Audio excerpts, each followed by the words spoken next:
nilainya 1 ini itu lebih kecil daripada nilai 3.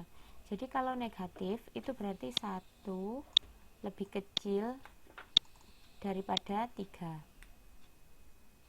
Itu akan menghasilkan nilai yang minus. Berarti di sini intinya apa? Berarti aktual itu hasilnya itu rendah. Sedangkan untuk yang standar itu hasilnya lebih tinggi atau tarif lebih tinggi dibandingkan yang aktual.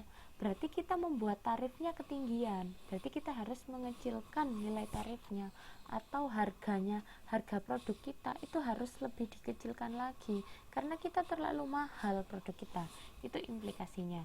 Tetapi ketika hasilnya ini itu plus, berarti 3 itu lebih kecil daripada 1. Berarti intinya apa? Standar itu lebih kecil daripada yang aktual. Berarti kita kurang membebankan. Aktual atau kos yang kita keluarkan secara aktual itu lebih besar daripada yang kita bandrol ke produk. Jadi kita membandrol harga ke produk itu kurang karena nyatanya harga aktual jauh lebih tinggi, sehingga kita harus lebih tinggi lagi dalam menentukan tarifnya karena kita kurang dalam membandrol harga, kita bisa rugi kayak gitu. Jadi implikasinya kayak gitu. Ketika negatif berarti kita terlalu tinggi menetapkan tarif, sedangkan kalau misalkan hasilnya positif kita malah kurang menetapkan tarif. Jadi ada implikasinya masing-masing kayak gitu. Itu untuk variansi total. Variansi total itu hubungannya dengan harga jual produk. Oke, lanjut. Sekarang variansi bahan baku. Intinya sama. Kalau yang tadi kan di sini, kalau yang ini HA, KA, HS sama KS-nya itu berhubungan dengan produk. Jadi HA itu harga aktual produk, yang KA-nya kuantitas aktual produknya. Jadi itu berapa? Sedangkan kalau yang di sini HA, KA bahan baku. Jadi harga aktual bahan baku, kemudian KA-nya ini tuh bahan baku, HS bahan baku, KS bahan baku. Kalau yang tadi kan produk, kalau yang total itu patokannya produk, kalau ini patokannya bahan baku. Implikasinya sama. Kalau misalkan negatif, berarti itu kita kalau misalkan hasilnya negatif sama kayak yang ini, berarti kita terlalu ketinggian dalam menentukan tarif. Sedangkan kalau plus berarti kita kurang menentukan tarif. Sama, cara penghitungannya sama, cuman di sini HAKA sama HSKS-nya itu bahan baku, bukan produk. Nah, kalau untuk yang tenaga kerja langsung beda lagi, bukan HS, KS, KA, KS, bukan, tapi menggunakan JA, TA, JS, TS. Bisa dilihat di halaman 9.26. Kalau JA itu jam kerja langsung aktual, sedangkan JS jam kerja standar. TA tarif aktual, sedangkan TS tarif standar. Cara penghitungannya sama dan pengambilan keputusannya sama. Seperti itu. Cuma tinggal dikali-kalikan saja, jadi kita bisa tahu itu terlalu tinggi atau terlalu rendah. Kalau hasilnya negatif, ya berarti terlalu tinggi. Kalau misalkan hasilnya positif, kita malah kurang. Jadi kita harus menaikkan lagi tarif yang kita bandrol, seperti itu.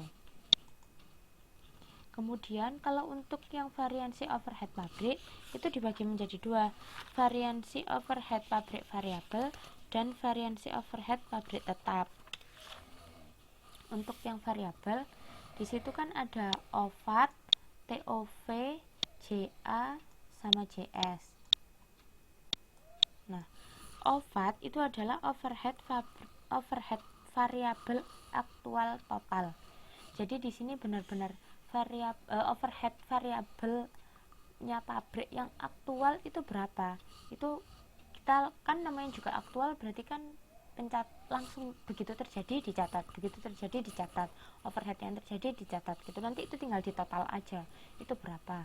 Nah, kemudian kalau TOV itu tarif overhead pabrik variabel.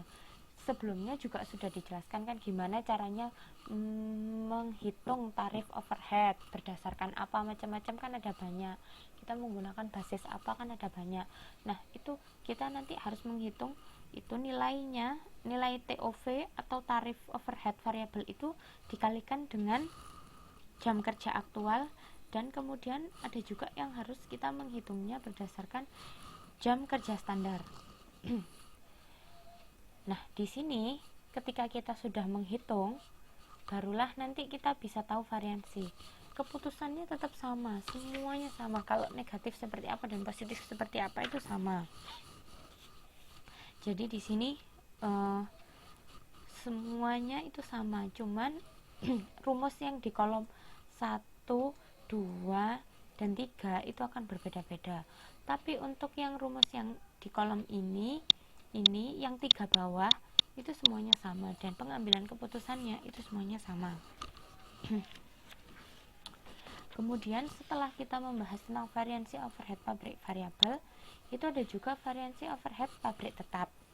Nah, untuk yang pabrik tetap rumusnya itu sama seperti yang variabel overhead pabrik variabel. Cuman kalau yang tadi di kolom yang di box yang pertama itu kan overhead variabel aktual total. Kalau di sini overhead tetap aktual total, seperti itu. Kemudian di sini overhead tetap yang dianggarkan berapa, dan di sini TOT kali JS. Bisa dilihat di halaman 9.31. Kalau yang TOT itu ya berarti tarif overhead pabrik tetap gitu. Kalau yang tadi kan TOV, tarif overhead pabrik variabel. Kalau yang ini tarif overhead pabrik tetap, seperti itu. Semuanya sama. Di sini bab ini tuh sangat mudah. Kita cuma tinggal menentukan under applied atau over applied. Kita terlalu tinggi bikin tarif atau malah kita kurang tinggi membuat tarif gitu. Jadi yang penting di bab ini hanyalah keputusan itu terlalu tinggi atau terlalu rendah. Udah itu aja. Di sini bab ini tuh sangat mudah sekali malah bagi saya, menurut saya juga. Oke, sampai sini ada yang ditanyakan, ada yang nggak paham? Kalau ada yang bingung, langsung saja ditanyakan.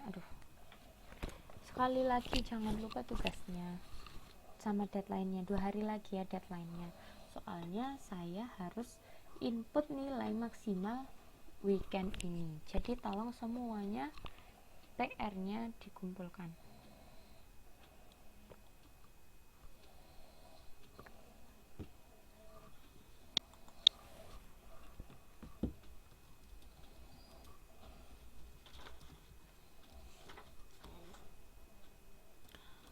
Oke, ini nggak ada pertanyaan kah?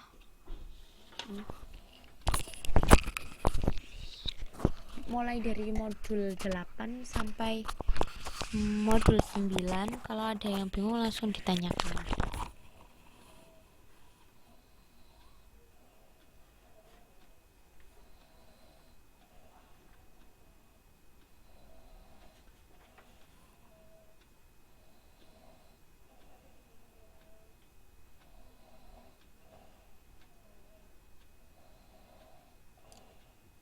Ini nggak ada pertanyaan, sudah jelas semua berarti ya.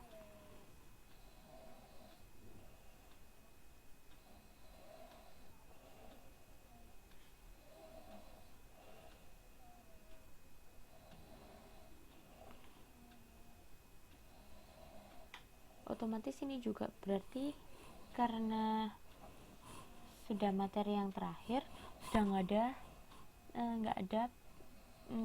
ada pertemuan berikutnya lagi, karena semua materi kan sudah dideliver gitu. Jadi di sini kalau memang ada yang belum difahami langsung ditanyakan.